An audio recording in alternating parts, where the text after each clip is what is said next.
So actually, right before we do that, I'm going to give you a little bit of a navigation-y tutorial, I guess, working through the website. That way you can find all these wonderful resources that we're creating for you. So when you open up, I think everyone else's dashboard is just blank. We did a little test to see what it would look like and how it works. So I'm going to go to the middle school math network for right now. Do you guys have access to both networks? Or? Yes. Yeah. Okay. So I'm going to show you both of them because spreadsheets go across both math and science. So when you come, it says welcome, and they have a little blurb to tell you what you're going to find here. If you scroll down, as I saw a couple of you earlier, so here are going to be the blue headings are all of the technologies. So for math, we're going to use spreadsheets, dynamic geometry software, which is Geometry Sketchpad, which is the sine curve that Joe just showed you, and the definition of the limit sequence. Those were made in Geometry Sketchpad. The ratio fraction was a spreadsheet example so you can connect the technology to what you're actually going to be doing. Virtual manipulatives are applets. Albemarle County has a subscription to Explore Learning. Has anybody been on that website before? Yes. So all those gizmos, those are considered virtual manipulatives. NCTM has Illuminations. And if you Google just about anything, something will come up. Algebra balance scales are part of this. So I'm sure, just in case you didn't know, and then graphing calculators. So what we've done for you guys now is done one example per technology using a single grade. However, in a couple of weeks, we're hoping to have all 3 grades for each technology. So a 6th, 7th, and 8th grade example for each technology. So right now we're going to start with spreadsheets. We have a 6th grade illustration, actually let me go back one.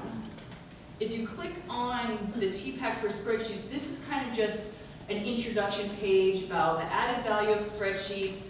We're going to have a little video exemplar that just kind of says the added value in kind of a video sort of way. If you keep scrolling down, we're going to have the TPAC chart, I think is what we've been referring to it as. So here we have the SOLs, and then basically what the technology can do for you in helping you teach that SOL. And continue down, we have some pedagogical considerations, and then a little blurb about what the research says. So we didn't want to make it too research heavy because some of you may not really care about that at all, but just so you know, all of these are backed by research, some of them really rigorous random control trials, and some of them a little more qualitative in nature, but that way you can kind of get it just like we didn't just pull these technologies out of the air. As Joe said, he's done some research on using the Geometry Sketchpad file with the limit sequence, so that's where these are tested and proven, I guess. I don't know. Nothing can officially be proven, but there's evidence to show that these work. So read that at your leisure if you're interested. Then under that is going to be, on your right side is your little kind of navigation bar. So same thing, now when you get into the actual illustrations, these are going to be content-based examples. So we're going to show you the technology using the specific content. So it's going to be a 6th grade illustration, a 7th grade illustration, and an 8th grade illustration.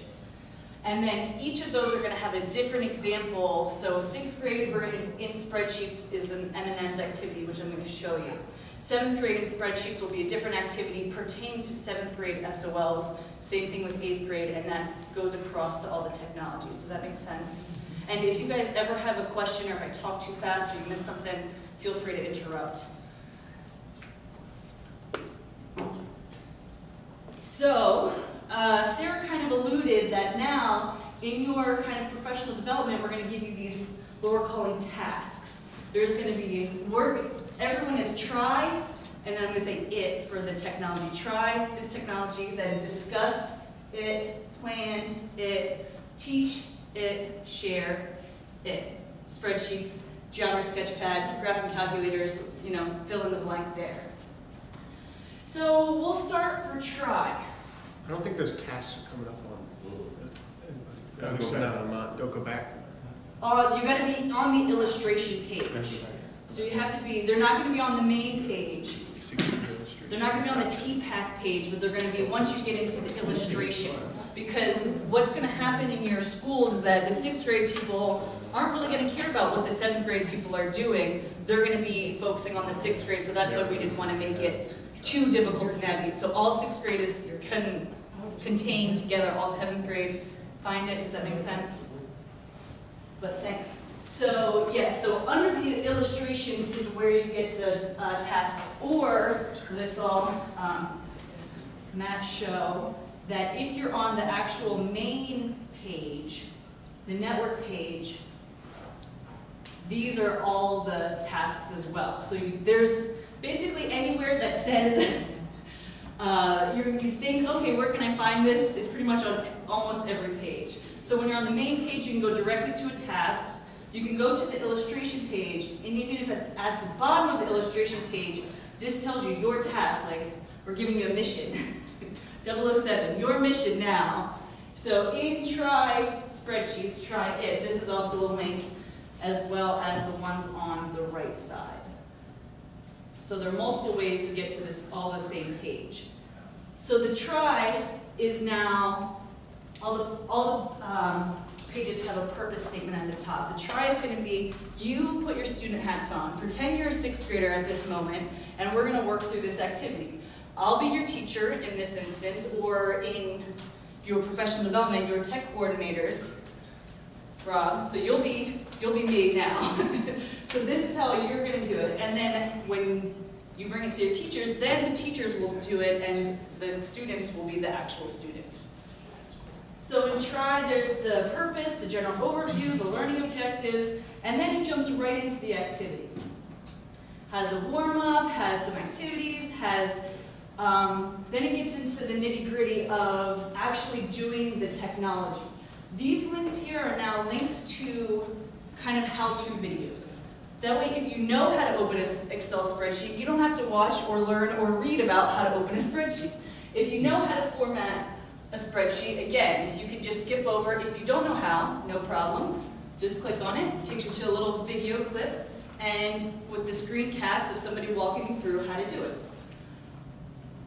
At the very bottom, once you go through the whole thing, there are now editable documents. So this whole activity is what we're calling a student handout. So link to an editable student handout activity. So this is now a Word doc that basically has all of that text embedded, so you can physically just print it off, hand it out, has the name, class, date, all ready to go, basically like a worksheet for your students.